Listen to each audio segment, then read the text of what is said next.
call to order the Home Rule Advisory Group meeting, July 11th, 2018.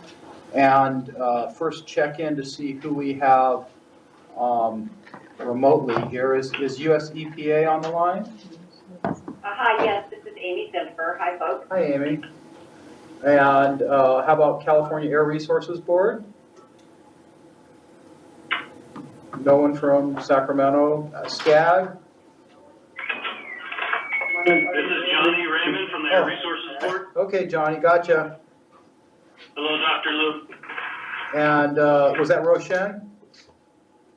Yes, this is Roshan. At SCAG. Steve, we have Bill. I'm here. Hey, Good Bill. morning. How are preparations going for Summer Issue Seminar? We're ready for you. Okay, I'll be there Sunday night. Perfect. All right. With that, let's go around the room with introductions. Jill? Good morning, Jill Wynot, Chief Operating Officer, and I do apologize, I've got a family thing I'm dealing with, so I will be in and out when the phone rings for a couple minutes, but sorry about that. Sure. Philip Crabb, Legislative Public Affairs, South Coast. Larry Smith, California Companies. Bill Lamar, Executive Director of the California Small Business Alliance. Bridget McCann with stuff. David Rothbart, Los Angeles County Sanitation Districts. Bridget McGarris, I'm Air Quality Specialist. Ann Scagliola, AQMD. Deborah Ashby, Legislative and Public Affairs, AQMD. And our council isn't here. Okay, we can get away with a lot of stuff. I see Mike Carroll set up here, but he's not in the room. So Mike's here. I'm Joe Liu, and the governor's appointee on the governing board. I don't think I have any opening comments for today, other than the fact that Anne, in her magical wisdom, has been able to secure a vegetarian option for lunch today. Yay. So Bridget doesn't have to starve. Thank Whoever else- you. Oh, We're and excited. Woody's not here. Yeah, okay, that's all right. That's 7-Eleven Slurpees. Yeah, that's right. They are free today. Thanks for it being 7-Eleven, but yeah. Oh, yes, we have the interns. We might as well, since they've joined us. Why don't you go ahead and introduce yourselves? Hi, my name is Mitchell McMahon. I'm an intern in the Legislative Public Affairs Media Department. Hi, I'm Kelsey Baez. I'm also an intern in the Legislative Affairs Department. Leah Philido, intern in the Legislative and Public Affairs Department. Great, thank you for joining us. I hope you can keep up with all the acronyms. But feel free to stop and say, you know, what the heck are you guys talking about if you want to. Okay, I think that takes care of agenda item number 1, and then we always check to make sure that we've got the minutes correct and take any corrections or additions to the minutes on item number 2. I always look to Bill because he reads them very carefully. Do you have anything for us, Bill? I scrutinized them even last night and even before the meeting this morning, and I find them to be in good order. Great, okay. Anyone else have anything? Members of the public? Don't have to identify yourself in a public meeting, but you're more than welcome to. Okay, without objection, then we're going to consider those approved and move on to agenda item number 3, which we get to Amy pretty quickly here, at EPA and federal activities. Yeah, thank you. I don't have a very long report here today. First off, I'm sure everyone has heard that Scott Pruitt did resign last week, and so Andrew Wheeler has the reins, and but it doesn't really make any change as far as Region 9 activities with Mike Stoker now our regional administrator, and he is fully in the saddle. He did have the opportunity to meet with Wayne. He met with a number of people in the South Coast area, and last week he did tour the ports of LA and Long Beach. So he's very interested in all of the work that is underway in the South Coast, and is particularly interested in emissions from mobile sources. So just moving on, a couple of things from the planning side. We do continue to work on reviewing the various attainment plans that are incorporated into the submitted air quality management plan. We're engaging with the district staff and CARB staff on some specific topics. I think I will share that I anticipate that we may be proposing action on the PM 2.5 plan sometime in the next 2 to 3 months. On the national front, a couple of things. The 2015 ozone standard 5th implementation rule is currently at the Office of Management and Budget for review. So that means other folks in the public can review that. We're going to be considering the South Coast versus EPA 2018 decision in our final requirements rule. So if folks have questions about that, I'll be able to answer them somewhat generally, but since the rule has not been proposed yet, we'll probably hold off on any specific discussion. And then lastly, on the planning side, I think I mentioned it at one of our last meetings, a big effort of our Chief Operating Officer, Henry Darwin, who comes from Arizona Department of Environmental Quality. He's really implementing the lean process throughout all of EPA, setting very rigorous deadlines for us to take action on permits, et cetera. And on the planning side, we've had a significant focus on how to reduce our backlog. So we've had a great liaison with the South Coast staff as we look at the number of rules that are before our office and how we can prioritize those and remove the ones that are have been superseded by other actions and so forth. So I do want to send a big thank you out to the staff on working with us on those rules. Then the last topic I wanted to just mention is with respect to technology advancement or incentive programs. The Targeted Airshed Grant Program, which South Coast Air District is a likely eligible applicant. That request for proposal should be out in the next month or two. And we're expecting around $40 million to be made available nationwide. And again, this focuses on assisting air pollution control agencies with projects to reduce air pollution in the nation's areas that have the highest level of ozone and fine particulate concentration. So we've been working with the district on any questions that they have there. And the other RFP request for proposal that is currently open is to fund the tribal clean diesel project. And then just the last thing on the funding side that I wanted to mention, that our DERA grant process our RFP has closed, and we've received a number of applications from the South Coast area. So stay tuned as we go through our decision-making process there. And then lastly, I did want to note that we are going to be able to provide some regional funding to the South Coast Air Quality Management District under our Clean Air Technology Initiative program, and that'll be $500,000. So we're working with the district staff on that work plan. So that's it, Joe, and I'm available for questions. Okay, anyone have any questions for the EPA cash register? I actually have a question. Yes, Jill. Hi, Amy, it's Jill Wynot. What could you tell us, if anything, about the glider rule and enforcement discretion that's been going on this week? Yeah, you know, I don't have anything I can share on that, Jill. You may be more aware of it than I am, but, you know, it is very sensitive right now. Okay. Thank you. Also, there's a proposal to reconsider how cost effectiveness is calculated. That's still You mean open. across the board, Joe? Yes. I think there's initial Yes, proposal. you know, there are go ahead. Not to consider secondary impacts like health benefits. That's right. I know there are a number of proposals nationwide that, if folks have interest in specific aspects of those, I could do one of two things for the Home Rule Advisory Group. I could either take those and get the right people from our headquarters available to meet with the group, or if there are specific ones that the regional office is engaged in, we could talk about that. But what I would suggest that perhaps for a future meeting, if you wanted to collect those that were of specific interest, I could get the experts on the phone. Okay. I'd be happy to do that. Jill, why don't you talk with Wayne and staff and see if there's an interest in having EPA do that, and then we'll figure that out and get back with you, Amy.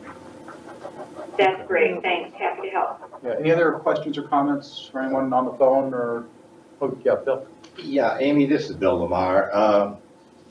You made one of your last comments on funding was that $500,000 possibly to the district for clean air technology, for your clean air technology initiative? Yes, that is correct, Bill. And would that go to Matt's group, or what would Right. what would be the purpose of We're working very that? closely with Matt. Sorry? I guess you're answering my question while I'm talking all over you. What would be the purpose for that funding? Right, so we've been able to provide this bill some discretionary money that we have out of the regional office.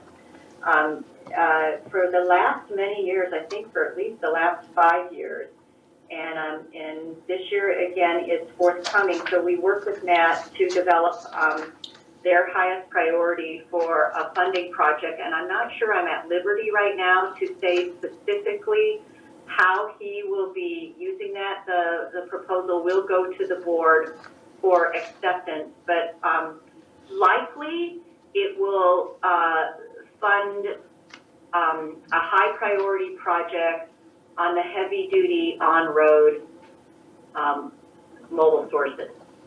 So I guess what I'd say is when they make a final decision on how they'd like to spend it, we'll share that with the group. But I'm kind of excited about the projects that Matt is considering. Thank you. Sure, thank you. Great. Any other questions or comments? Okay, thank you, Amy. Appreciate it. You're welcome. Sure. That brings us to Johnny Raymond, the California Air Resources Board Regulatory Activities Update on item number 4. Thank you, Dr. Liu and other members of the Home Rules Advisory Group. I have a couple updates to provide today. As you saw in the packet, as always, we try to project out the upcoming items that we're taking to the board. I can't say which ones are actually. Okay. Any other questions or comments? Any members of the public? Okay, great. Thank you, Philip, for that update.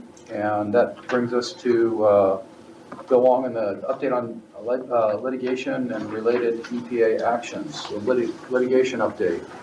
Thank you, Dr. Liu. I don't really have any updates apart from the status report I prepared and you have in your package. I am open to any questions you may have regarding this action.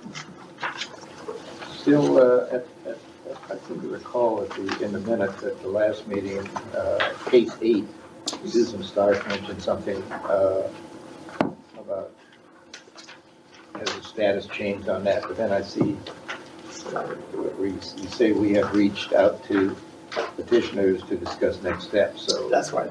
That's still where it's at. That is still where it's at. You're not looking forward to another reclaim hearing? It'll be a long process here. Yeah. Anyway, we will see where it goes. It's like divorce. It's easy to get married, but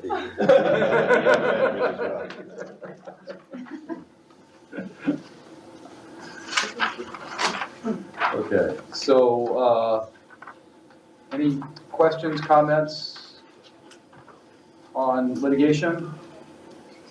No? I'm on the phone, members of the public? Esteemed council, thank you. Okay, we're moving right along to item 7, which is why Deborah's here. Because this is our special item today, which is a question actually that Art Montez, I think, brought up, and he's not here today, but on community outreach efforts and what's going on here at the district on community outreach. Great. Which means we have a PowerPoint. We do, Yeah. and I'm going to be sort of an accordion today. How long and how short? And Well, you can go until lunch shows up. You have plenty of time. Oh, good. Okay, and then I'm counting on the interns to. Oh, sure. Dr. Liu, that was my question. Thank you. Well, I appreciate having the opportunity to provide you with an update. I understand you had one last year that pretty much covered 2016. So I'm going to cover a bit of what we've done in 2017 and give you a little bit of what we've done so far in 2018. I wanted to start off with a bit of an overview for all of you that don't know all the parts of our department, the Legislative and Public Affairs Division of AQMD. There it goes. And it just kind of helps you understand how much we are connected with the community through our different functions of our division. And as you know, Philip comes and talks to you about the different federal regulations, legislation, and state and so forth. I'm part of the group that does the local relations, the geographic outreach, and there's also staff that assigned to environmental justice. We have a public advisor and small business assistance program, media relations, graphics, and then our communication center, which I added in to make sure you understand. We have people, a really good team of people that answer our phone and respond to complaints. And then we have a great program of visiting dignitaries and speakers bureau. And we actually had a request recently for a speaker to a group, which I outsourced to our interns, and they did a great job speaking to this group of young people down in Orange County. So we really we also are very much connected internally too with the different divisions of AQMD. So we provide a lot of expertise and assistance and outreach for those divisions as well, and also with government agencies throughout our region. Oops, whoops, I hit the wrong thing, sorry. I'm supposed to hit this. Can you hit the wrong button? Okay. All right, we have in our division our team is 8 staff, 2 of which are in the back heckling me. And we are assigned to specific geographic areas, but we also support each other when we have big efforts in each other's area. And so right now we have 4 assigned to different areas of LA County, 2 in Orange County, 1 Riverside, 1 San Bernardino. But we do back each other up as needed when we have, specific issues that arise. Our group is kind of the eyes and the ears of the community, and we report that back to our management, and we developed strategies based on that. We regularly attend city council meetings, councils of government meetings, board of supervisors, all sorts of anything that connects us with either government or the community groups or education. Oops, sorry, I'm used to my own computer. Now you'll recognize, Mitchell's gonna smile because this is last year this is making our point about our outreach to city councils.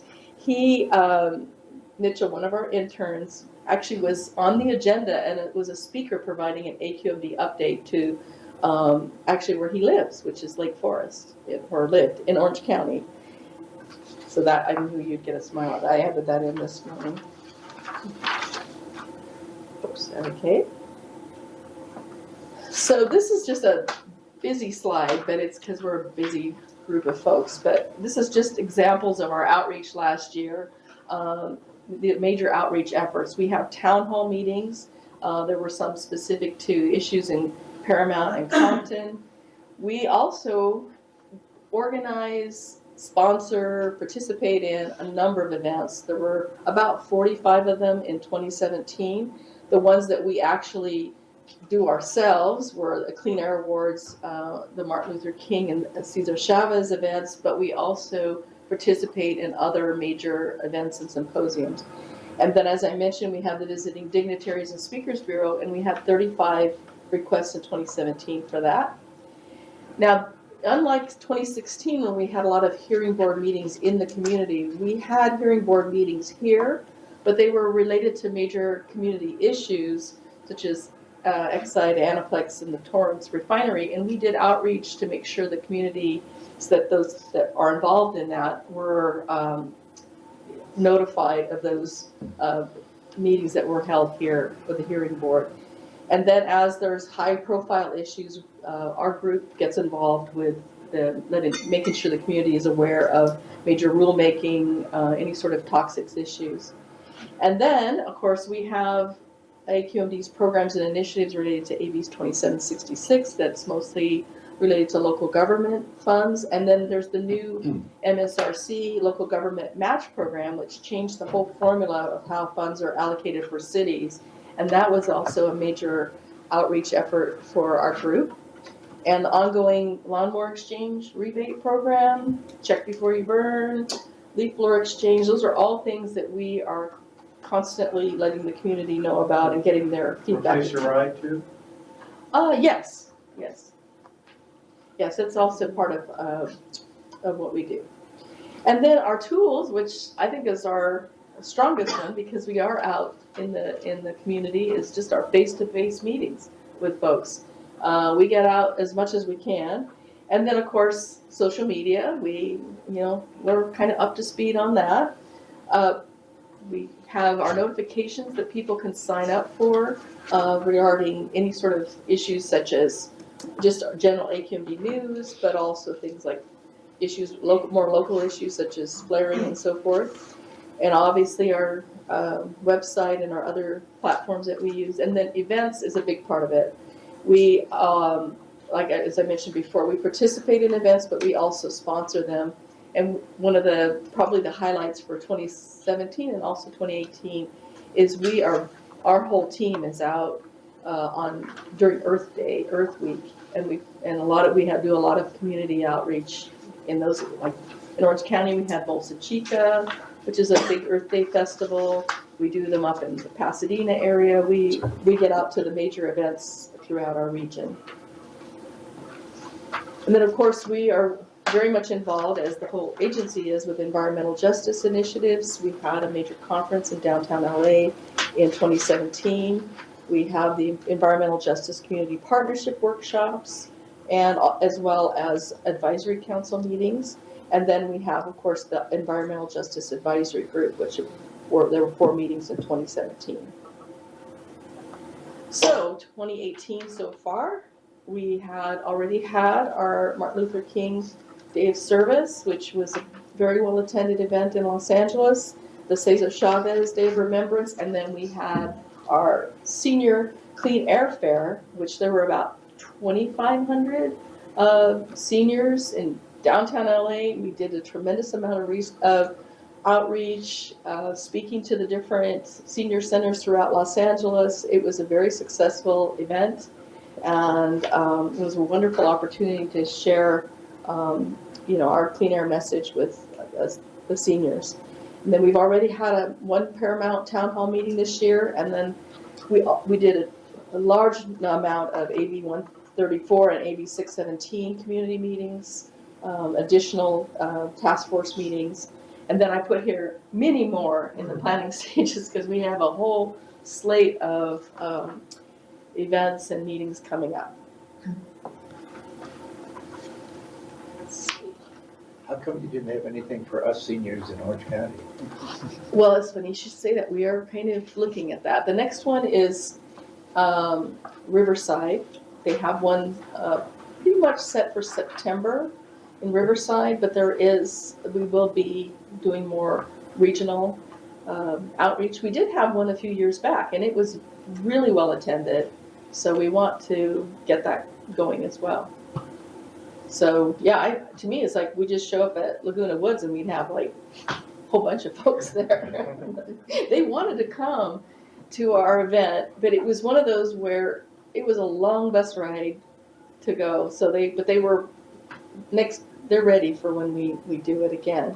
So before I get the questions and suggestions, the interns have some special gifts for you. Oh, yeah. We've already got some banners. This is one of our community outreach tools, other than outsourcing to interns that go to our meetings for us. Yeah, this is kind of an easy way to disseminate information. Show them how it works. Yeah, I know a lot of you guys are already AQMD employees, but kind of pull it out. You got 10 things you can do to clean the air. In reverse, it's in Spanish. They did a really great with the kids in Orange County, where they had them, who wants to read them? And there were some kids that were a little challenged with reading it, they weren't real secure with English, and so it's Spanish on the back. So they were reading it to us in Spanish, and that was super cool. It was a really nice moment. See, now you know how to do that, you can't stop it playing. I know. Watch your fingers Crazy though. about these things, they'll sit there. I had this idea in junior high, I should have patented it. Yeah? I didn't know the answers to a test, and I said, you know, we get notes and a pen like this, it's like. Makes noise. Okay. So, Awesome. I'm open for any questions or suggestions or comments or. Ryan, go ahead. I have a question. One of my comments, one of our last meetings was me finding out what outreach are you guys doing in my area of town, which is South LA. Uh-huh. And I'm looking at some of the events that you guys have done. I mean, I heard about the Martin Luther King one, the Cesar Chavez one, but the complaints that I get from my neighborhood council, which is Southwest Empowerment Neighborhood Council, that we don't hear anything from they didn't even know what AQMD was, first of all. And a lot of the South LA neighborhood councils didn't know. It's over 98 neighborhood councils or more. They didn't have a clue what we do here, what you guys do here. But, you know, I don't represent the company, but I do explain this is what you do if you call, if you smelling paint from a paint shop next door. And actually, we have a lot of people that are fortunately doing that now. They didn't know that they had a voice, and it's not a 911 situation. So my question is, what type of outreach are you guys doing in my neck of the woods? I mean, I see this, but I still don't see what you guys are doing for my community. Right. Well, we do, I know that one of the things that we discovered when we were out doing outreach for the senior conference in Los Angeles is we were, a lot of our efforts were in South Los Angeles, and we got that feedback a lot from the seniors that we would speak to. So we realized that, you know, we do need to get our message out more. Any suggestions that you might have for meetings that we should be at? We have an outreach person that's assigned to that area. Okay. And we'd love to have any sort of feedback that you have as far as where we should be. So how would you? I suggest would, that you guys yeah, come out to the neighborhood councils. Right. We meet once a month. Most of them are in the evening, of course. I'm sure those are off work hours. We work a lot of evenings. But, you know, like I said, I told Dr. Lou before, I said, we will help you get your message out for free. That's a part of our commitment to being on the neighborhood council. And how do you get on the agenda for the meetings? Call for our neighborhood council. You can call me. Here's my business card. Okay, great. I'm sorry. Just let me know. It's easy. You can call and you can look online at the neighborhood council, different websites. If it's an issue in a certain area and mapped out, you can click on and let you know who's the chair of that neighborhood council is. You guys can call and set up a meeting and get on the agenda. Everybody, you know. We'd love to have that opportunity. Yeah, absolutely. We need to know the places where we need to be, so. Okay, this is a start. Thank you. Appreciate it. Let us work with you. And did you mention also that you're saying that were folks aware of the 1-800-CUT-SMOG number that we have to report? Well, It's our version of 911. At our neighborhood council meetings, we had complaints about a couple of paint shops and, you know, they were operating illegally or whatever. Yeah. They didn't know about the 1-800-CUT-SMOG until I bought a pamphlet from here and posted it online and made copies to give it out at our meeting. So they're calling now, and one of the investigators actually came out, forgot the guy's name. He came out and I think he cited one of the places. I gave them a warning and something like that. Just 3 phone calls, 2 phone calls, but people didn't know, you know, so.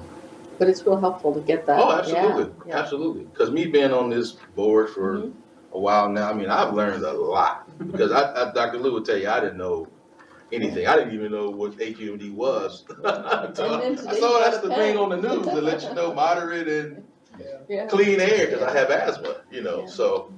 That's great. You guys are doing a very good job. Thank you, Yeah. appreciate that. I mean, I think the neighborhood councils are a great opportunity, Yeah. right, to actually reach out to people who are leaders in the community. I think they came up in order with Bridget, Christian, and Larry. So let's go that way. Where's the best place to find kind of when and where the different outreach kind of events will be. Because I know sometimes they're on the calendar, on the website, Right. but sometimes they're scattered in different places. And I know changes have been made to the website, but even for somebody like me, I still have trouble finding things on the website. Right. I was trying to find something yesterday with another technical colleague of mine, and between the two of us, we still couldn't find it. So I'm just curious, what's the best place to look? Do you have a public affairs page? We Is have it best to look on social media? Yeah, I would say that our Facebook page would be a good place. I know our calendar doesn't always reflect some of our community events, but I would suggest the Facebook page because we do have a staff person that is keeping those posted, even some of our community meetings and so forth. So I would recommend that. That makes complete sense, but I wouldn't have known the answer to that question either. Right. I work at AQMD and I have trouble finding things on the website. Oh, yeah. Yeah, I hate saying that, but Yeah, I'm always trying to look for certain And the things. search engine doesn't work No. very well Right. either, it's just I know it's better, infuriating. they're getting better all the time, they're always trying to improve, but it's still. We were trying to find the opt-in for a rule to get a rule notification or update that had moved. There is a back. place for that. I know there I've is. seen it. I know, I've seen it as well, and I was trying to find it, and I know I found it before, and I couldn't find it yesterday, the two of us just couldn't find it. Needed to get notifications? Yeah. Yeah. Oh, yeah. Right, and I know it's there, because I've Yeah. done it before, like I said, but Yeah, I've between seen the that two of page us, at we're some like, point. really, we have a bunch of degrees between the two of us, and it's really sad. Well, they moved it, because I had I to know. sign up for some, Yeah. like where people sign up for the Flare events and things like that. And we did the search Yeah. engine, like you just said, so I'm Did you I'm get sure we'll what you find it needed, Bridget, or eventually. do you still need it? For her, I need to sign her You up. said, okay, let me see if I can find it and I'll. Okay. Thanks. And then I'll, favorite it and it'll be easier next time. Okay. You want me to do it? Now Jill's gonna spend Well, the no, rest of her day trying to find it. Deborah just volunteered, so. Oh, well, no. Because you needed it too. So as long as one of us takes care of it. It's kind of an adventure to. Do you know where it is, Mark? Do you know I'm how to just find glad I'm that? not the only one. Mark can find almost Okay. anything. Okay, Krista and Larry, then Art. In addition to the sort of context for why we asked for this, I think that some of the, or at least my take on we're hearing the same presentation on the quarter-cent sales tax and sort of the general awareness of South Coast. And I think we're seeing, like your presentation did a great job covering some of the traditional partners. And I think the disparity in maybe reaching out to the neighborhood councils. County has unincorporated town councils, so there's a similar list of basically neighborhood councils, but for places that are outside of the city of LA that are in unincorporated Los Angeles. That would also benefit from. And is there a list of those? There's a list. We're actually still trying to figure out who sort of oversees being able to get on their agenda. We want to get on their agenda too. There is a list of them, and I can help. What about other counties? Orange, Riverside, San Bernardino, do they have, and cities, the major cities within those, do they have something similar? I don't know. What's that? Would you like something similar? Like LA has the neighborhood councils, and I guess LA County has the town councils, and they're just, basically community leaders who try to stay on top of and informed of community issues, a vast array of community issues. And the electeds kind of check in and make sure that they're informed. I can't speak to Orange County, but I know in my city of Anaheim, we have a number of neighborhood councils. Oh, really? And the city has them, because you have council number 3 and 7 and so on, and, by district. So I know that that's available, and I'm sure Fullerton and Brea and others do the same thing.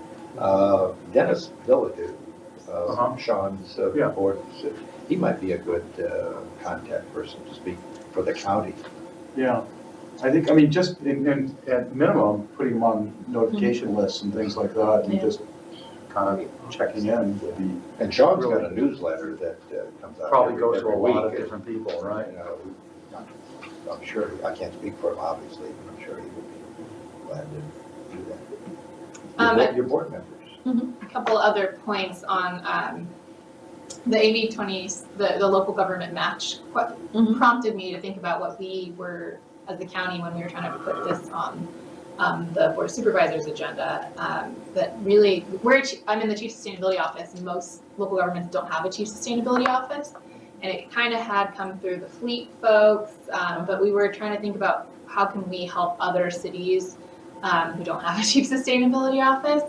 And I noticed that you go to city councils, but is there sort of a city managers outreach or public works folks outreach that you do? Because we've started convening cities because we realized that not just on air quality issues, but just sort of largely sustainability, there wasn't necessarily a space or even can't even go to just get a public works list folks to communicate. Every city has their own approach to connecting on air quality issues. Yeah, we have in LA County, the city managers group, our staff regularly goes to the different city manager groups, the San Gabriel Valley group.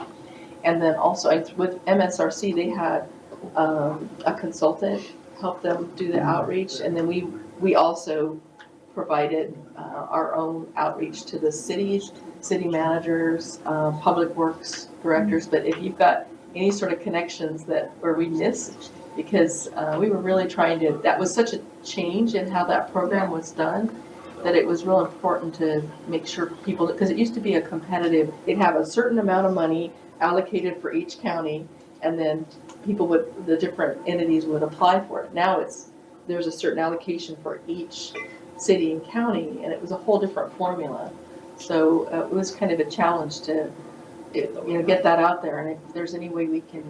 Yeah, no, we just get repeated feedback from those supervisors that cities just don't know, especially in regards to funding. The low capacity cities don't necessarily have a grants person, or even, this is not really great, but like the matching dollars.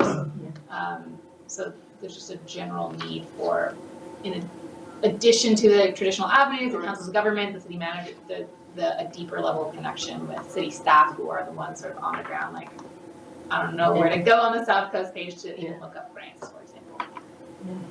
So we're struggling with that too, but just want to reiterate that that's something from our in my neighborhood, there's nothing that brings the community together more for purposes of good and bad than next door.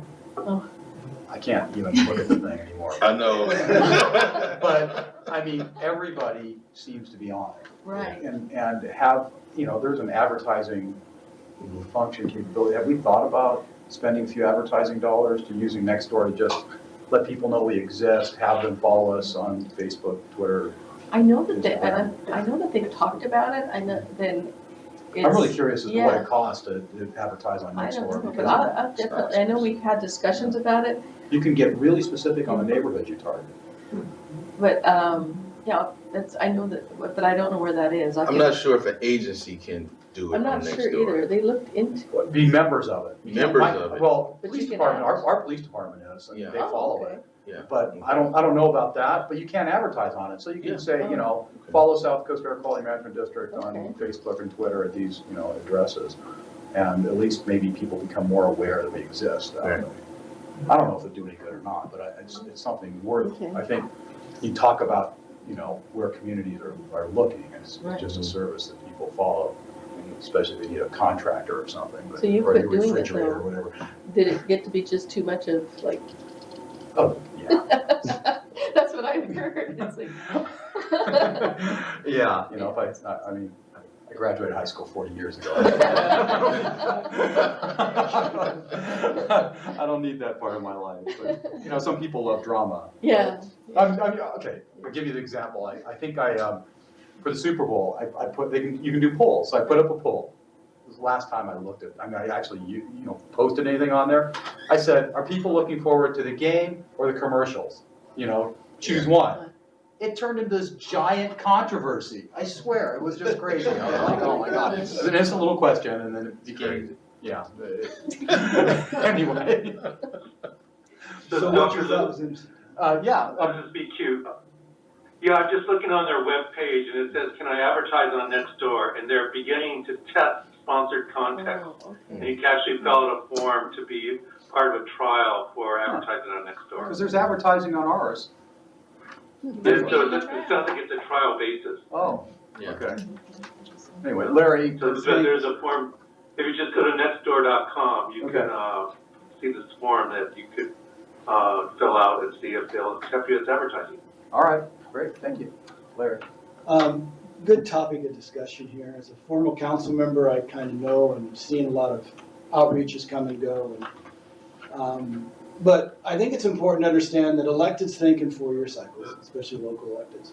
So if something doesn't have an immediate impact in those 4 years, the interest level goes way, way down. Let's just be really honest. I mean, you think to the next election. But planning departments think in long term.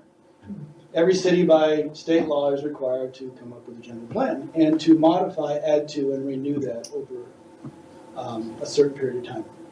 So how to get on the inside and stay on the inside is when you know and understand. This is a daunting task with 28 cities in Riverside County, staff of 1, maybe 3 or 4 interns. But it would be a good intern project to find out which cities are in the process of this general plan update. And when they do those updates now, they have to incorporate a greenhouse gas element, right? The whole, everything that, it's all driven by state law. And State- air quality element? Air quality and Air environmental quality, justice. and so state law drives the elements that have to be within this. Right. And it can, in my city, it took us 5.5 years to update. We were 5 years, every 10 years, we're 5 years past the deadline. It is a very daunting task. And, but any help that planning staffs can receive, they will take, because people are coming at them from every side. So the end all to be all document for planning departments, when they need a fallback on an applicant coming in and want to do a project, is this document. Does it meet the requirements of our approved general plan?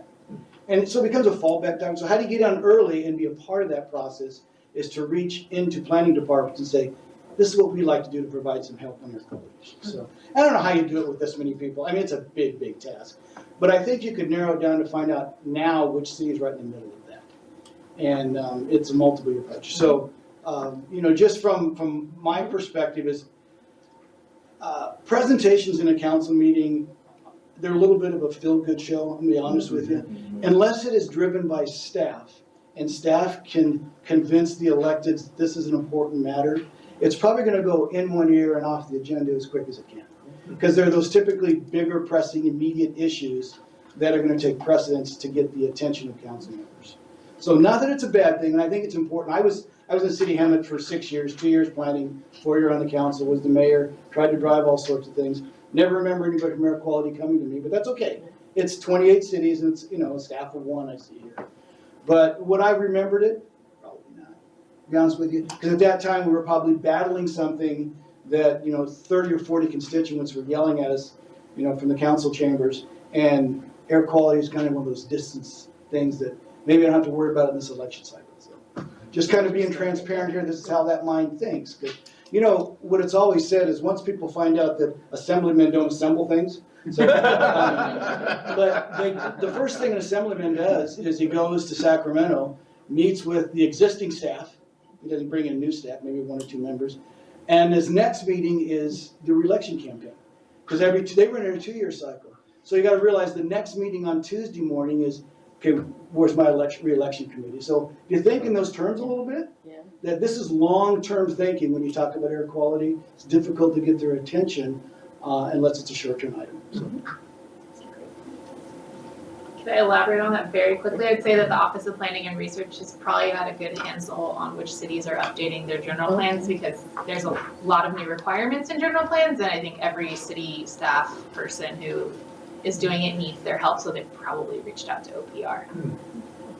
Yeah, and it's been a long while since we've kind of taken that issue on, but we did have a model air quality element at one point in time, 15 years ago maybe, right? So I haven't looked at it for quite some time. I don't know how it would look relative to Probably out of date. Yeah.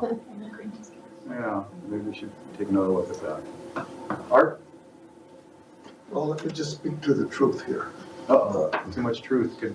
Yeah, well, let's look at the facts. It's when you're looking at the communities that are being underserved, you have an abundance of ignorance in the electeds, the staff, and when you look at the makeup, and it starts at HR. It starts with the interns. It starts with your hiring practices. And that comes out to your policies. I see it in the education community because if I have people that don't come from that community, live in gated communities, then they're gonna reflect those values and those interests. As such, I bet you nobody here probably knows, if you look at all the environmental groups, when we look at them, they don't have minorities representing what the population looks like. And a lot of them, I haven't seen any minorities on there. And if I look at all those that are suing. I'll put Coalition for Clean Air staff up I know. against that. Well, you're in an unusual area because, you know, if you look at, and let's take a look at your area, because I've worked in your area. Your area is high minority, high toxics, but you have electeds there that got elected with the change over the last 20 years that have brought those issues. Did those issues change 20 years ago, 40 years? No, they were there. But why didn't they get addressed, Joe? When did they get addressed? They got addressed once the electeds got changed. And those things are occurring when you talk about Orange County. Orange County looks like what the federal government looks, it's a state of chaos. If you look at every board member that served on the SCAQMD and some that have, it doesn't really represent what the county looks like. Now, what does the county look like? The county has the largest immigrant community, second largest immigrant community in the nation. It has the largest growing minority, second largest minority community. Does it have the representation? No, we've had to go to court on redistricting because I also represent, as you well know, I do redistricting and I do other stuff. And I sit on a school board. That's what I was right now. We were doing a thing with a fire station. But you got 80% of our community works in the service industry. They work 1 or 2 jobs. The 80% of those communities, 70% of those households, this is a study about 20, 30 years ago with Naleo. And that's one group that you guys need to get a touch of. Nobody mentioned the elected associations, whether they be the black community, the Asian community, or the Latino community. I sat on some national task force 10, 15 years ago on health. And the same thing occurs whether you're in Buffalo Springs, Texas, or in Iowa, or in Minnesota. We got the same issues across the board. We don't have representation on city councils. We don't have people that are on city managers. So and they're either on city councils, either the tail wagging the dog, or the city council is totally ignorant, and you've got a lot of infighting, which is normally it's city manager run or clerk run. So those are driven there. And we've never been able, it's been hard for us to break into that management role. So it's hard for us to put those type of policies. We've had to force it through litigation, adjudication, and such. And as you can see, the immigration policies of this administration follow the same environmental policies that they do. It's a total state of chaos. And if they would probably deport me tomorrow if they could. So when you look at that statistical data and you look at Orange County, I have no hope unless we got a little litigation facing that board right now with the federal government. We have a pending litigation. They're number 1 on our list. When you look at the leadership of all again, with those advocate groups, the leadership doesn't really represent the communities that they serve. As a consequence, I see the same policies where it comes where the remedy is fixing the hand that hasn't been and then amputating the wrong hand a lot of times. So, you've seen that, Joe, where, the remedies for stations and the other stuff go to Santa Monica or Irvine. They don't go to the areas that are compacted. Why? Because we don't show up, and nobody notifies us. So one of the things that you need to do is look and start outreaching with groups like NANEO, LULAC, and MALDEF, and others. Now, a lot of us can't advocate a lot of the other stuff because we're just looking for the basic right to work, to go to the workplace, to even pick up our kids from school without being deported, or even coming home and finding that our parents are still there and they haven't been deported. We're still fighting language issues. But there's no reason that this agency cannot put forth policies that would bring interns. Because when I look and I sit down with private industry is open to work with us. Labor is open to work with us. And we're forming those partnerships with the private industry where you would think in a democratic process, the other ones, but why does industry understand that? Because they understand that they need allies like us in order to push forth the growth and development that's rational and reasonable. And a lot of time, we don't have that balance. I have either somebody that has two left hands or somebody that has two right hands. And their intent is to choke themselves or choke somebody else. And as a consequence, nothing ever gets done. And when I look at legislation, they hand me off to some young intern that just graduated from graduate school, good graduate school, Stanford or Berkeley or something. But they have no common sense of what the world looks like. So one of the things I think you need to look at is the demographics and look at where the problem, the thing is. You need to start working with the schools, with innovative programs, and we're working with that in the schools now to put some of those programs. But I need support. I got LCAP, I got some of these other things, but I got a board that's now reflective of what the district, in our district, if you pull up the statistics on my district looks exactly what the state looks like, demographic. I think down to like 1 decimal point, socially, economically. I would say right now you start doing, looking at your HR here, and I think people before, when they look at the outreach, they ought to start looking at their own house. I think you need to look at your internship programs. I think you need to look at those programs that are there. I think you need to also question your board members. I've done that, and sometimes my friends that are set on this board don't like that, but sometimes you gotta go hit them with the truth when they legislate, especially in some areas that they have to take care of their own toxic. But like you said, the first rule when you go to a meeting with people, they say, the first thing is to get reelected. That's your first priority. Not the other serving the community, is to get reelected and start raising money. That's the first thing they look at. And then the next one is they start looking at the mirror. They see themselves as the next assemblyman, councilman, or governor, or whatever. But I think unless we start doing something here at SCAQMD and showing the model here and the platform here, and you've done good work, this when it comes to litigation and holding your own, and I think with EPA, because if you look at those communities, and I know you can't serve it because the feds control 50% of the cleanup, and that's the port and the railway centers. I mean, you look at Long Beach and you look at our communities, those are the things that we look at. And I think you need to look at organizing and educating those groups. If not, then I'm going to have either people too extreme to the right or too extreme to the left, and there's nobody going to be there to do the work in the middle. And that's what I've seen. At the end of the day, somebody's got to put the building up. You can't be arguing about the color of what it's going to be like. And that's irrational. And right now, we're pushing forward to work with business to develop those jobs and to develop those platforms. Because, we gotta have energy.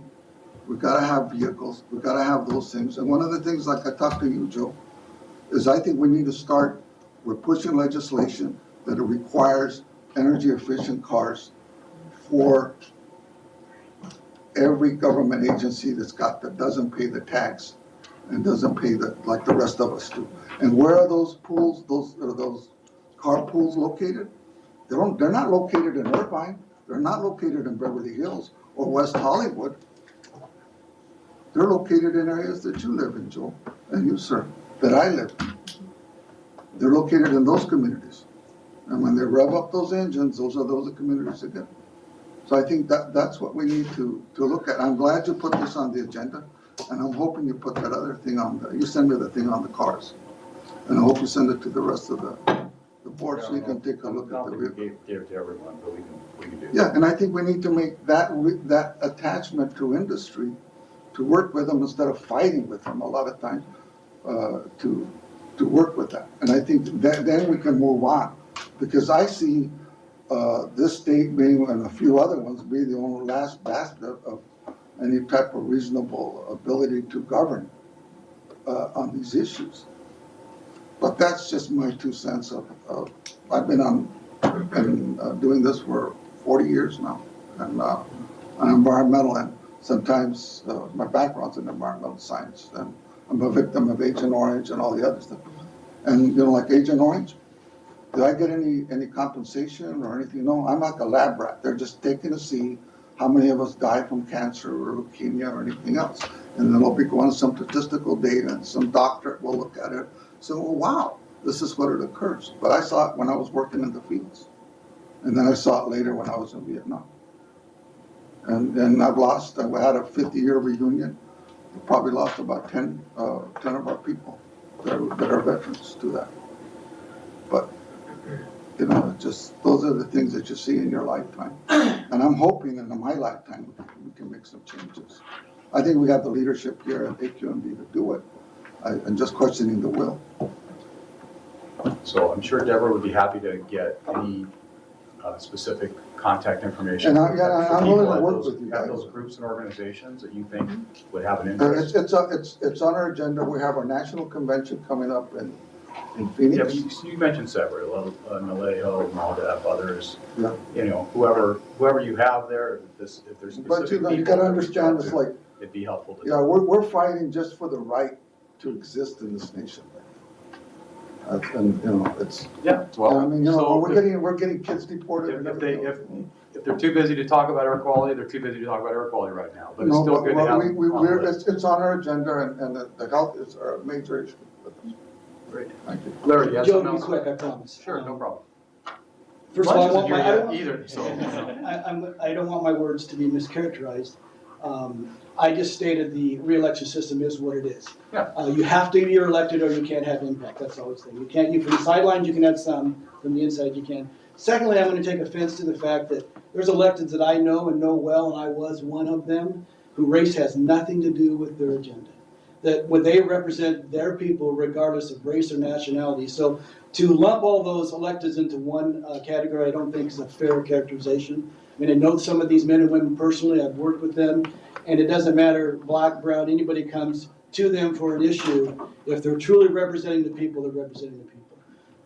And when you sit in a city council, it's interesting, it's nonpartisan. And you have people you disagree with vehemently politically.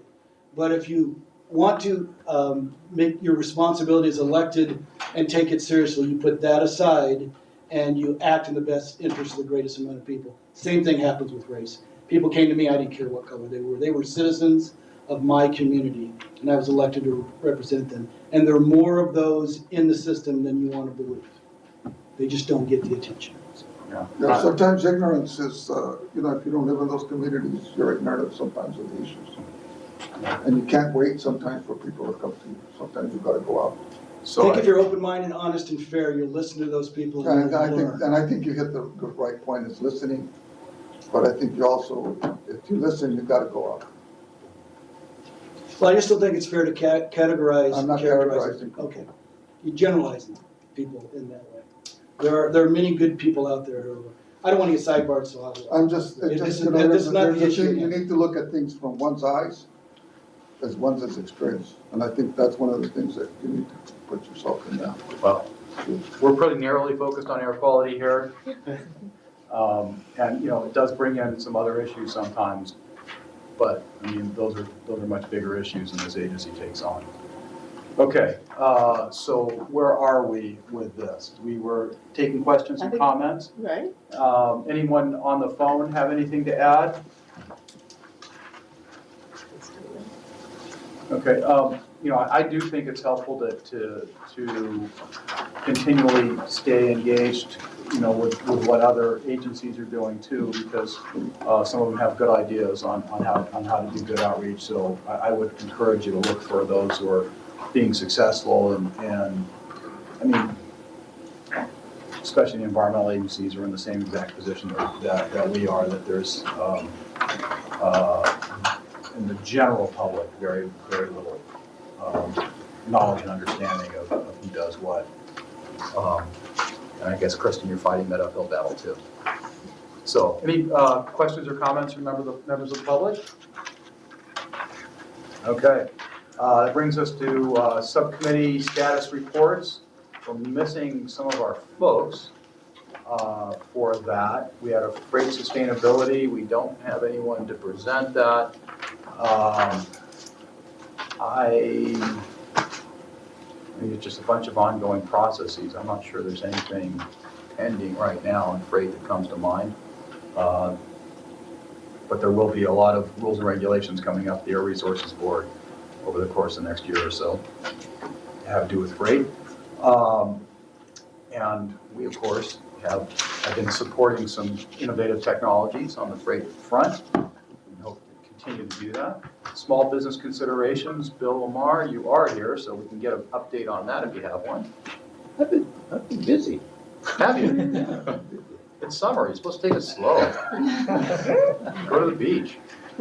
Well, after our last meeting, I started out by attending the governing board retreat, and that's always a good investment of time, especially now with so much rulemaking going on and spending being planned. And my members are concerned about who's going to pay for it, and so that remains an issue. So that was a good investment of time.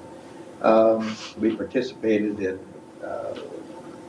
discussions with the district and staff on Reclaim, the transition from Reclaim market-based to command and control. And there's still a number of lingering issues that persist. Landing rules, new source review, opt-out provisions, and there's a couple that I see are coming up shortly, 2001, 2002, and we haven't seen any language on those yet.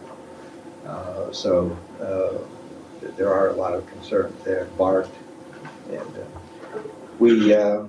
we attended CARB's workshop in LA on their regulation for criteria pollutants and toxic air contaminants because we were concerned if their proposed regulation and the district's rules for reporting were going to either conflict or be duplicated, which would certainly create an administrative burden on sources. It was fortunate, I think. I don't know if anybody was there with me. I know Lauren Nevitt was. Ian McMillan was attended that, although he was a panelist. But he said that, I believe he said that the district was going to stick to its current reporting schedules and reporting requirements. So we're hoping that the two agencies will resolve any conflicts or potential conflicts. But we'll see. The devil's in the details there.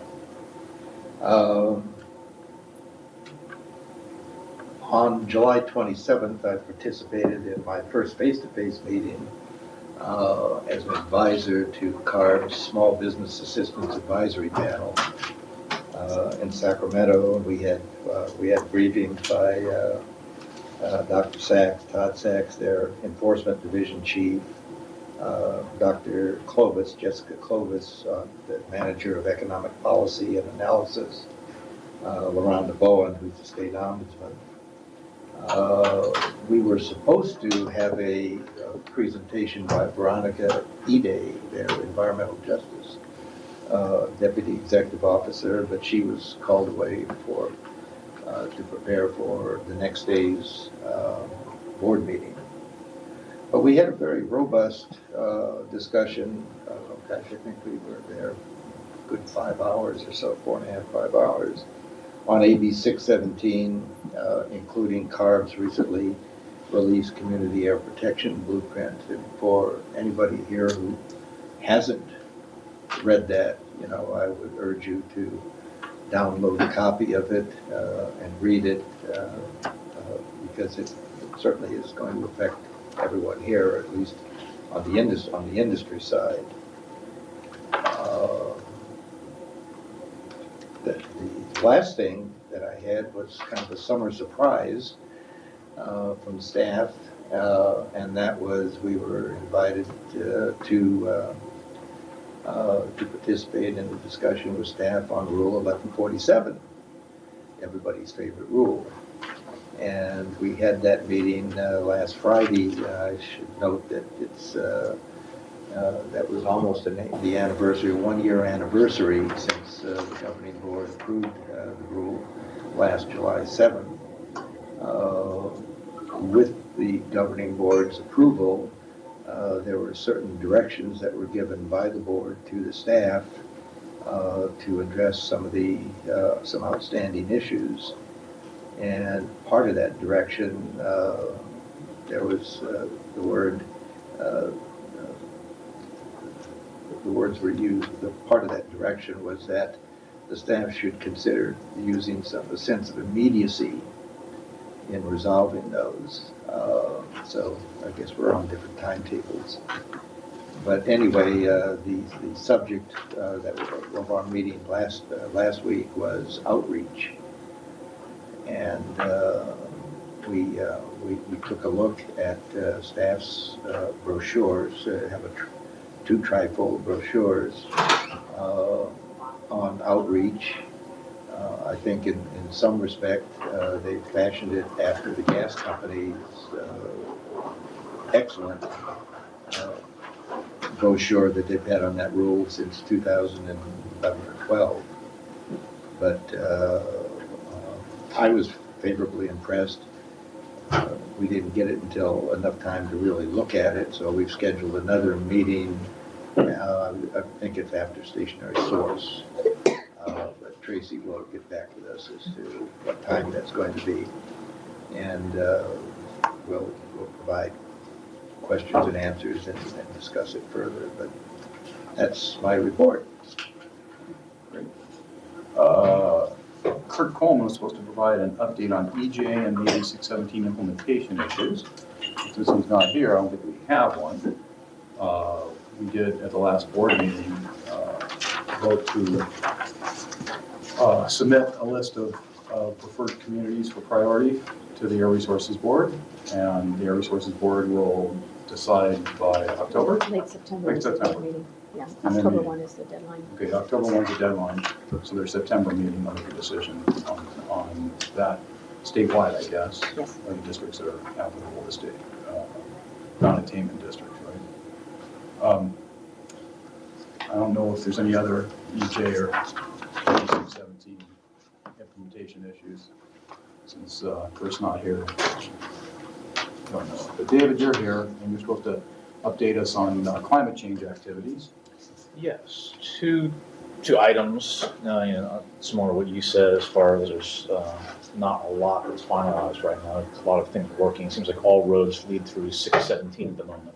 There's a lot going on in that realm, which I'll hit on in a second. But just sort of, climate change related, sort of your suggestion of going to the beach during the summer. We kind of noticed it's kind of hot these days. And I've gone to... And even the beach is hot. Yes. Yes. I live about 3 miles from the beach. I go home on Friday and it's about 105 going up to my house. And, all right, this is a little strange. And you sit through certain presentations and models, global warming models, and you have certain researchers that zoom down to a regional level. And someone who's done some modeling, I sort of scratch my head going, how accurate is that? Mm-hmm. And right now is kind of an interesting retrospect on modeling is the only way to validate a model is with real data. So looking through some newspaper reports, and there's an article by the Washington Post that sort of said, we told you so. We did some modeling and kind of predicted this was going to happen. Of course, temperatures go up.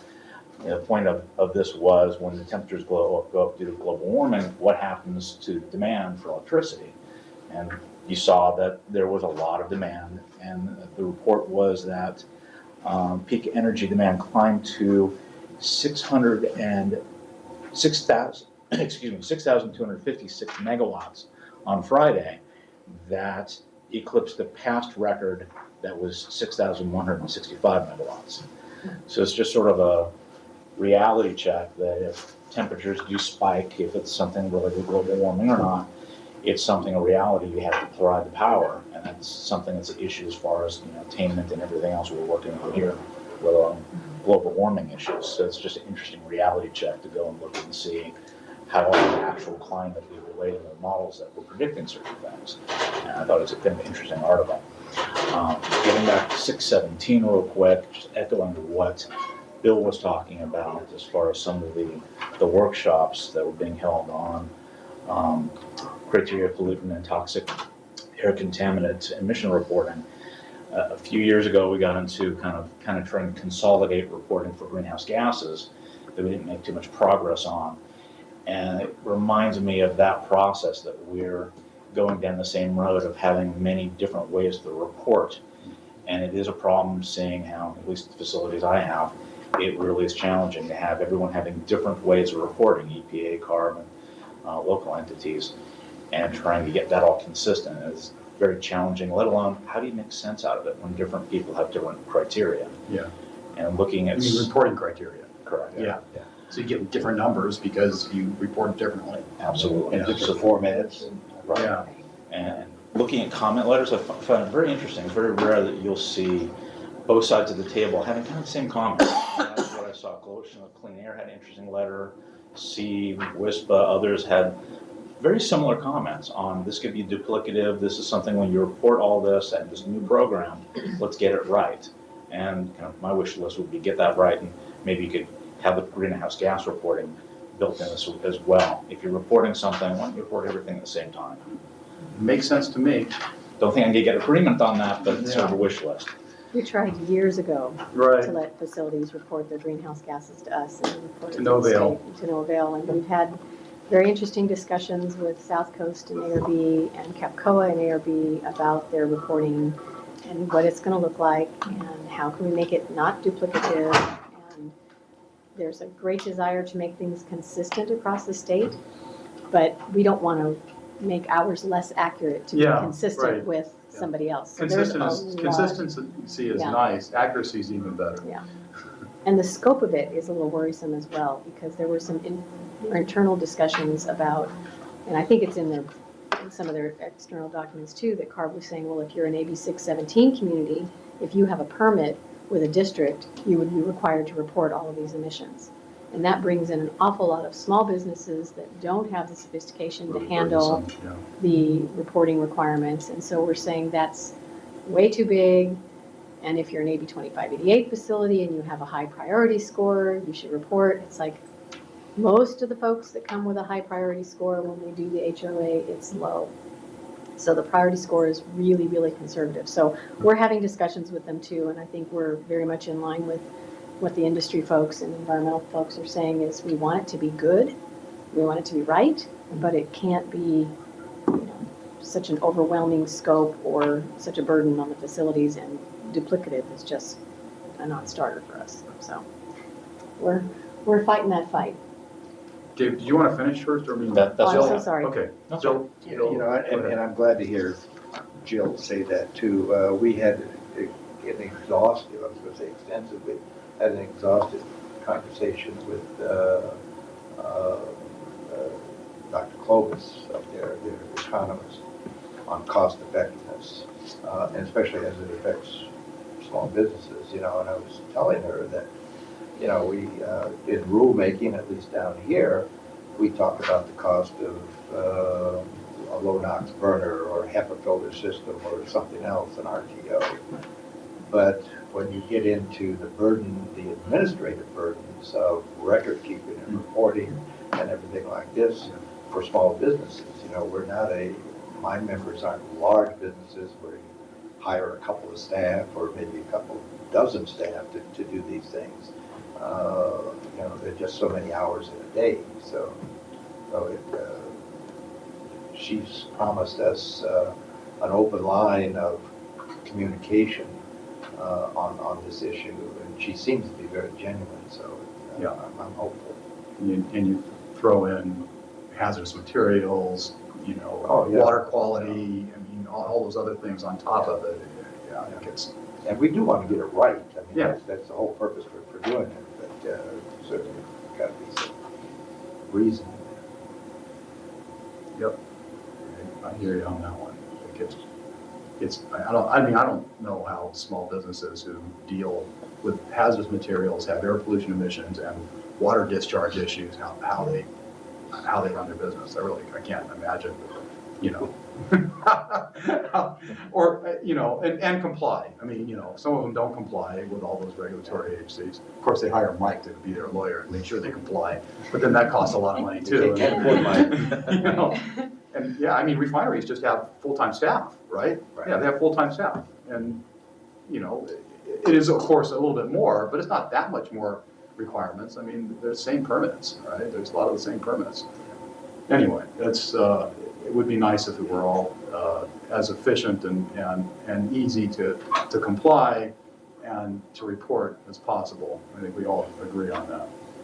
Okay, were there any other questions, comments on any of the subcommittee status reports? Yes, Art. Yeah, I had a question. On the environmental justice, my understanding is that they qualified some of the programs for the, in Orange County. There was a report that came out a week or so ago. I'm not sure what you're talking about. On the trading cap, some of the trading cap money. Cap and trade, oh, funding? Yeah. I don't know. Yeah, I'm not sure. Okay, can you get that information to me? It's just...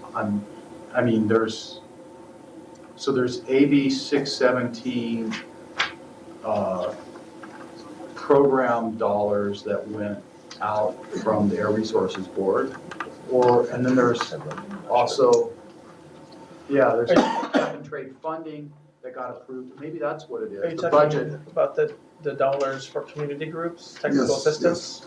So there's $10 million for technical assistance community groups as part of the cap and trade funding. But that hasn't been appropriated to the specific communities yet. Okay. No, I mean, it just got signed. Well, that'll be appropriated later, or we still haven't. Yeah, the Air Resources Board. Carver is going to be the one to. There actually was an initial group of community groups that got the first allocation of this for $5 million. Yeah. And I think there were probably 10 or 12 groups down here. How much, 5 million or? It's 10 million for the new budget. It was 5 million last year. 5 million last year. Coalition for Clean Air was worked with. Now, correct me if I'm, wasn't the cap and trade intended to help those communities? Cap and trade is, I mean, first and foremost, to reduce greenhouse gas emissions. Okay, but well, the intent was to help or provide a remedy to those communities, right? To impact those communities that got affected. You're talking about the GGRF money? When it was initially conceived, cap and trade, what was the intent? The goal is to reduce the emissions of greenhouse gases, and that's the cap and trade program. Okay, and also hit those communities that get impacted, correct? Those communities that get impacted, correct? Well, it's a global. It's a global, yeah, I'm in the air, but there's those that get shot, and then there are those that get wounded, and then those that survive. So the rest of us are It's a good conversation right before survivors. lunch, Art. Thank you. The visual on that is just horrifying. Yeah. But there's the ones that are direct, those communities, let's put it this way, those that are directly impacted health-wise and such. This seems like those would be the ones that you want to provide the remedies. Well, I think this year there has been a AB 617 kind of prioritization that some of the money for incentives, for example, the $245 million that was given for incentives, there is a priority given to either communities that are listed or likely to be listed as AB 617 communities. So that'll be a prioritization factor to help direct where this incentive money goes from the cap and trade program. I know in business when you're putting money allocation out for something and it's supposed to provide a remedy, do we ever look at analysis as to the money that we spend on these programs, how they really impact? So 617 money hasn't really been spent yet. I mean, it just got signed in January. One of the things took effect in January, so we're in the first year of the program. Yeah, because one of the things on stationary sources, I'm always looking for money for those like the schools and such, for the AC units and such. Is there a provision where we could get money with cap and trade? It's not up to us. That's an ARB state program. Board. I mean, look at the Air Resources Board, AB 617, Community Air Protection Program website. Yeah, because I know we get it for the buses, but when we house a third of the population and we're running those AC units during the peak hours of the year, and it's all your kids and grandkids that are there. And that's our biggest, I would say, of my budget for the bond, I would say 30% of my budget is going to replace those AC or create. A lot of the schools don't, in the urban areas, don't have AC units. So, and then what we're looking at is I'd like to see, I haven't seen any studies, we were looking for some the other day, on the efficiency of some of those AC units and which are the longevity, because we've got to put them on a cycle to replace them. And I can't be, bonding out every 20 years and placing people, because I only get about, I have a $50 million budget. Out of that, I probably have $1 million that goes to deferred maintenance to maintain everything. 95% goes to salaries. So if you do the math, I'm not gonna be able to replace a lot of that stuff without having to go out with an issuance of some type of debt. Yeah, So I don't know if you can get money out of the cap and trade program for that. I really don't. But you can look at the Air Resources Board website. They have contact people. They have a whole program that they're putting together. Community air protection, AB 617. That's where the funding applications information is. And I don't know if it would qualify or not. But you certainly could ask. And then my understanding is that you guys are gonna be looking at the rules on the buses. We missed the cutoff on the last one. You funded all the buses, but we missed the cutoff. There's continuing appropriations for bus and truck emission reduction projects. Part of that $245 million should end up here to pay for something like that. When does that cycle start? I'm not sure. We'll find out and get back to you. Yeah, Okay. and then, I've seen that webpage on the SCAQMD webpage that has all the announcements for requests for proposals, but I don't know what the And you're current specifically status looking is. at school buses? Yeah, buses, and then one of the things that we're gonna push from the advocate side is the vehicles. I think I got vehicles that are from 98, 92, 89. I mean, they should be, they're vintage vehicles. Yeah, well, it's those oldest vehicles that are causing most of the problems. And those are the ones The estimates were like, what is it? The worst, the 5% cause 15% of the problem or something, I forget what it is. But Joe, those are the vehicles that I use, like right now, I'm feeding about 20 to 30,000 meals during the summer for kids in this area. And we're one of the few schools that does it. And that's the vehicles that I have. I think the vehicle replacement money might be a little bit easier than the air conditioning money. Probably. Yeah. Well, I'm just looking at something that's rational. If we're the peak users, and then I try to get solar. I got a $2 million project coming in solar. But when you guys changed the rules on the hours with Edison, it really messed up my formulation on. That was Edison that did that. Yeah. Well, it was a lot. Well, DUC. Don't blame the air quality management district. Well, Edison printer. You can blame us for a lot of stuff. But not that one. Hate to pass the buck, but it wasn't us. No, look, we got those projects coming up in Anaheim. Okay. Any other questions on subcommittee status reports and updates? I assume, Jill, you're here for Dr. Fine for report to and from Stationary Source Committee, item 9. Yes, so what happened at the June Stationary Source Committee meeting, there was a report from staff on the reclaim transition, sort of where we are. There's a lot of moving parts still. There's a lot still in progress. The majority of the discussion was talking about Assembly Bill 617 and the recommendations that did go to our governing board, and the board approved those recommendations for 4 communities/areas, and it depends on funding availability, whether we can do 2, 3, or 4 of those. There was also a brief discussion. We're entering into a memorandum of agreement between CARB and us. We're going to enforce and implement their greenhouse gas emission standards for crude oil and gas facilities. We're out at those facilities anyway, so we're getting a very small amount of money from ARB to help us supplement our inspections. And then the AB 2588 annual report for toxic hotspots was on the June agenda, but that got pushed into the July agenda.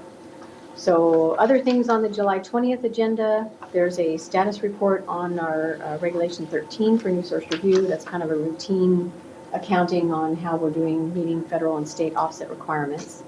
There'll be an update on our proposed rule for hexavalent chromium, Rule 1469, which actually has been set for hearing and will go to the board in September. So we're hoping we get that one through. Also, some updates on some other rules coming up, amendments to rules 2001 and 2002, and that's related to reclaim, moving to the command and control system, and also 1138, which is underfire char broilers. The board recently asked for an update on that, as well as proposed amendments to our rule for electric power generating systems, Rule 1135, and that's also part of the reclaim landing rules. And so that's what's on tap, and I'm happy to answer questions, and if there's anything you would like this committee to report to the Stationary Source Committee, I'd be happy to bring that back. Stationary Source is going to get all that done in an hour and a half, right? We'll be Okay. speed talking. David, Art, and then Bill. Jill, for 2588, is there going to be any workshop or any description with new processes? I saw something for voluntary risk reduction that I thought was a new procedure that was not in the current program. We're still thinking about what we're going to be doing. For AB 2588, it was two parts that went to the, or was going to go to the committee going next month. One is just the annual report on what we've done, what we're doing next year. The second was updates to the guidelines, and that was basically just putting into place a few updates, a few clarifications, and it's kind of the existing practice. So we did have requests for time to review the documents, and I don't know that if a final decision is made whether or not we're going to do a consultation meeting or whether the documents will go out for at least 30-day review period. So stay tuned. We'll figure out in the next few days whether or not we'll do a consultation meeting as well on that. But you're right, that was what was the question at hand. Art? Yeah, just a clarification. What do you mean by charbroiler? What is that? So we have a rule, it was actually one of the first rules that I worked on, where there's certain types of charbroilers at places like Burger King, where they have like the chain-driven charbroiler. They've had a rule in the books for probably almost 20 years that requires them to have a filtration system up in their ductwork. And that was a pretty low-cost, good solution to reduce a lot of particulate matter from hamburgers, which actually are so delicious, but they have a lot of particulate matter that gets out into the atmosphere. The challenge has always been that there wasn't a similar solution that you could apply for other types of charbroilers. So like just a grate that would not go through like the chain-driven, the conveyor belt. And so there's been a lot of research. We've spent a lot of time and effort with lots of other folks trying to develop something for that. We have not yet come to the point where there's something that would be affordable for smaller businesses to put on, because there's thousands of these restaurants, and you can just imagine a lot of them are small mom and pops. And even some of the bigger chains, it's not, it might be technically cost effective, but it's not affordable. So the board asked for an update on where are we with that research and what are the possibilities.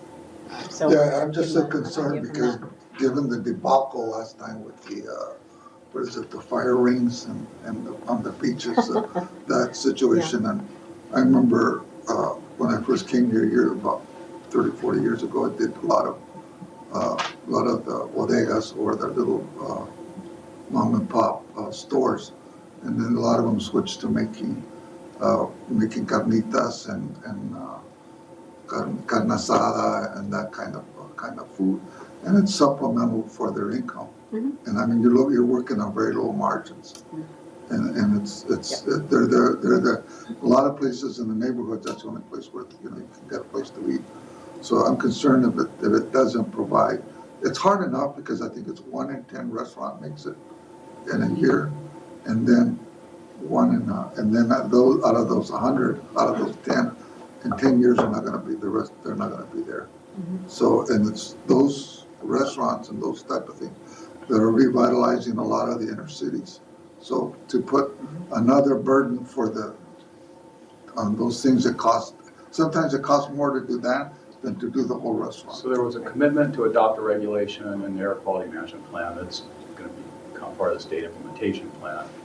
And in the analysis that was in there, the charbroilers were identified as the #1 source of direct PM 2.5 emissions within the district.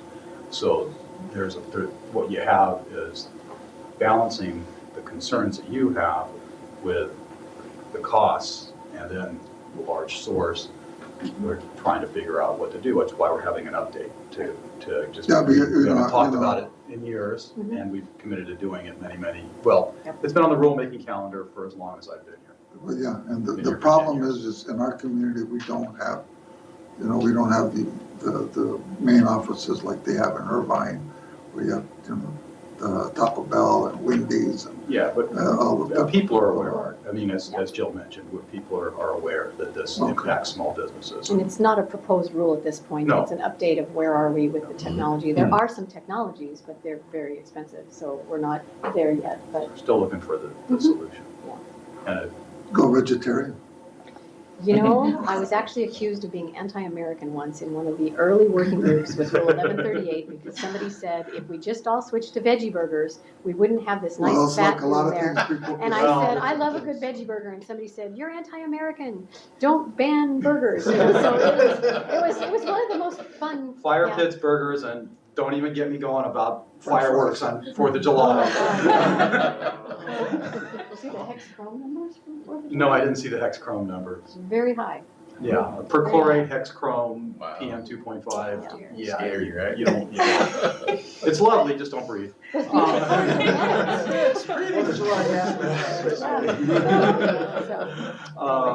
Bill, I hope you have something other to talk about than banning burgers. No, The 4th of July I don't and think he'll. beach fires. Yeah.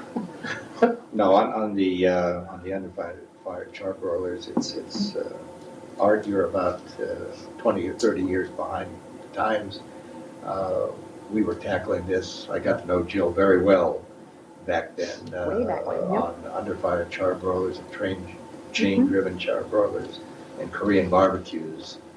So it's You're making me hungry, Bill. That was one of the best rules to work at for site visits. It-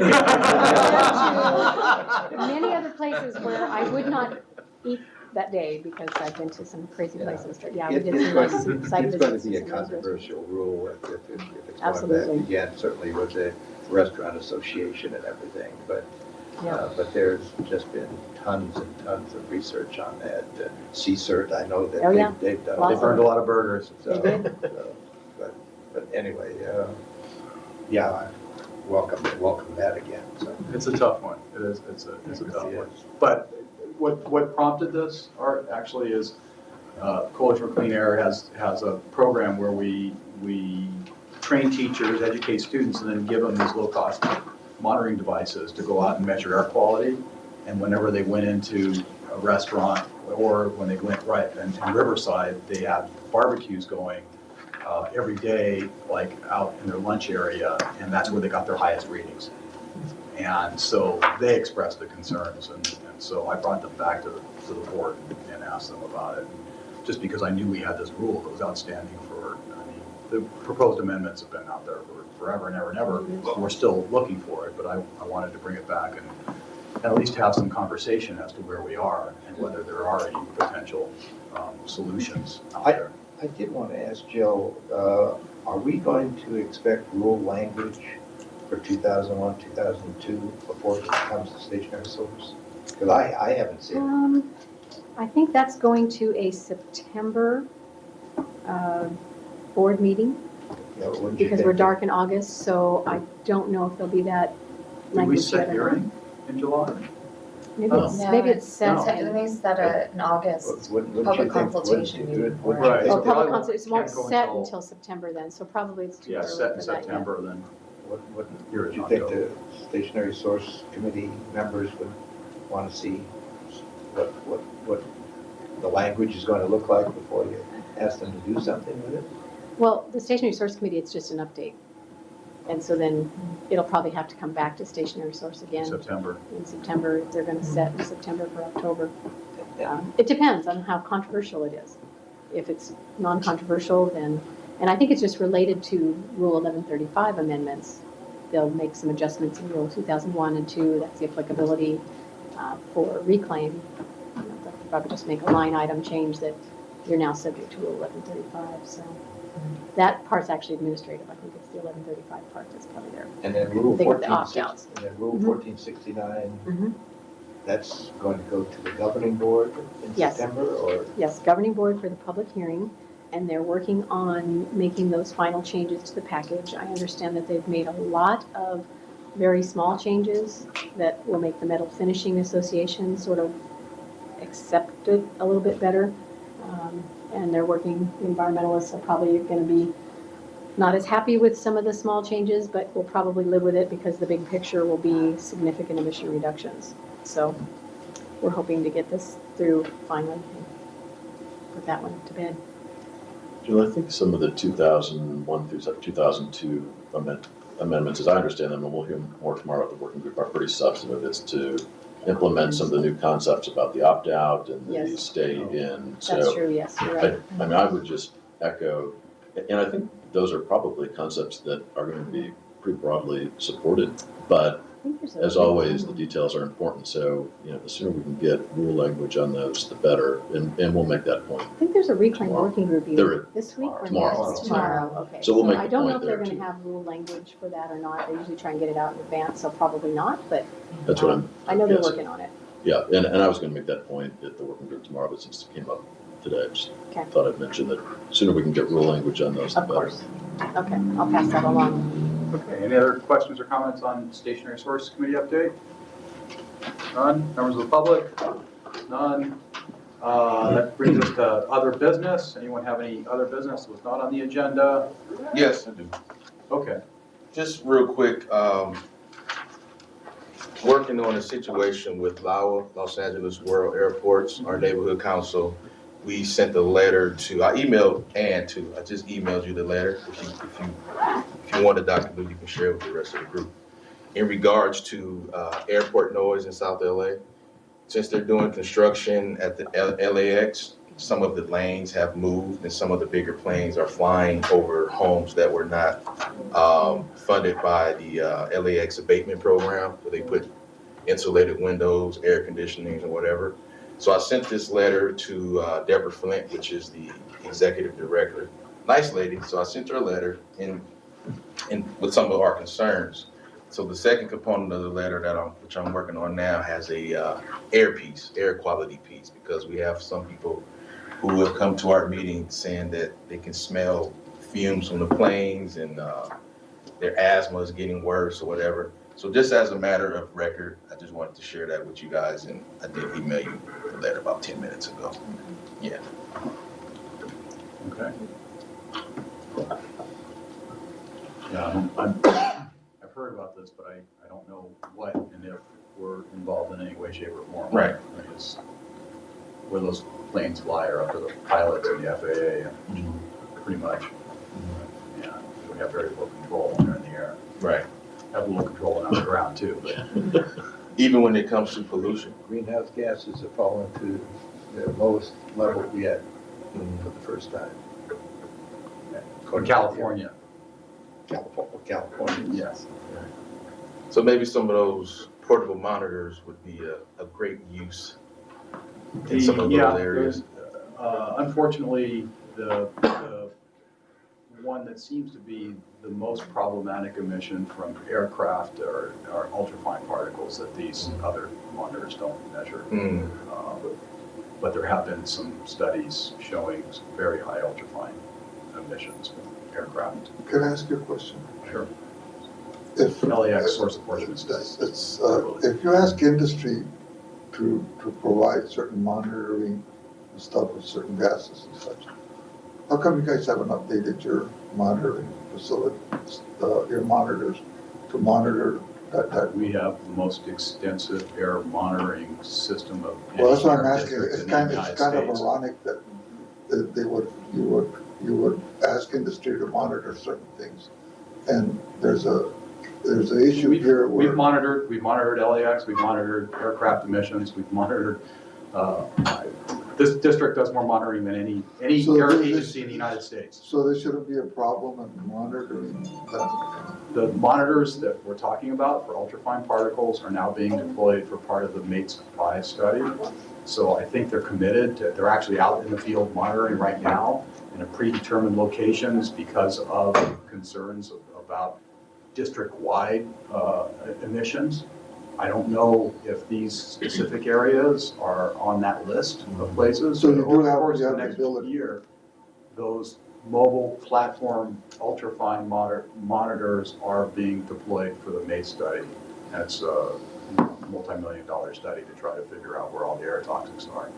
But if they're remodeling one of the major airports worldwide, and probably the major airport on the West Coast, wouldn't it make sense if it's impacting that There's a been, community and a community of? as far as I know, LAX has been studied in terms of air quality emissions more than any other airport in the country. And that LAX air quality source apportionment study is the standard that I don't think anyone else has done anything comparable to it. So we have a pretty good idea of what the emissions are like from LAX and from the aircraft, from all the studying that has been done. But in terms of this new issue and problem being caused by changing of the pathways, of the flight pathways, that hasn't been addressed. That's new. Source apportionment study was finalized about 3 or 4 years ago. Because I mean, imagine, what I'm just curious is because if you ask, say, the oil industry or the electrical industry, they change their pathways of any other equipment or any other. They're stationary sources. Yeah. By definition, they don't move. Oh, yeah, or whatever. If they change their location and they impact the community, then they're regulated. And it goes back to my thing, but when government does it and they mess up and they hit a community, we studied it, we looked at it, but there's nothing we can do about it. So this community has to suffer for the better good of everybody else. So I'm just asking why, if you have those multiple sources, can't take maybe 1 week out and just go and monitor it for 1 week. They, That'd be a I'm not running reasonable, the make study. That would be up to them. But I mean, if we're setting policy and rules, it seems that we would want to be equitable. Yeah, looking and at well, those I things. mean, you talk about equity, but up to people who were under the pathway, the previous pathway, I mean, they're still being exposed to those emissions too. So it's a good question as to whether or not these changes have resulted in how do you different pose that question exposures. to those making those policies? Well, You pose it to one of the city? problems is that with ultrafine particles, it's a very difficult thing to measure properly. It's very costly and it's cutting edge stuff. And we have some of the equipment to do it. We're using it right now for a specific purpose, for a study that's supposed to benefit the entire basin, not just, people under the flight path at LAX, but LAX has been shown to be one of the major sources of ultrafine particles. So it's certainly a concern and certainly an issue. So we're well aware of that. So imagine if you already got a baseline from the old studies of what it looked like in that area. So you should be able to now do a study, and if it's moved over farther east and it's impacted farther east, yeah. you should be able to see the differentiation on how it's affected them. Maybe. The impact. Maybe. It's a tough question. So I mean, if the source is here and I move here, then the Yeah, but it's contamination not also- as cut and dry as that because of the way that you actually do the measurements and where the measurements had taken place, and things change over time too. So, but it's possible, and it's possible you might be able to see an impact. It's a scientific question that would take a lot of time, effort, money, and analysis to Science. answer. I'm just a country boy. If I move the stall from the mule over here and I move it over here, then I'm gonna have more debris on that stall, right? More likely than not. Somebody's gotta clean it up. I can put it in somebody else's yard. So it's a question of who picks it up. Well, it's about the question of building cleaner planes. Yeah, that's true. And that takes 15 or 20 years. So, yeah, that's the issue. Okay, we have I've done other business, public comment. Any public comments? First Amendment rights are going right out the window. Okay, that brings us to adjournment and lunch. Somehow we managed to go for 2 hours and 8 minutes today. Our next meeting is September 12th here at 10 a.m. In CC8. So thank you very much. Anxious to see the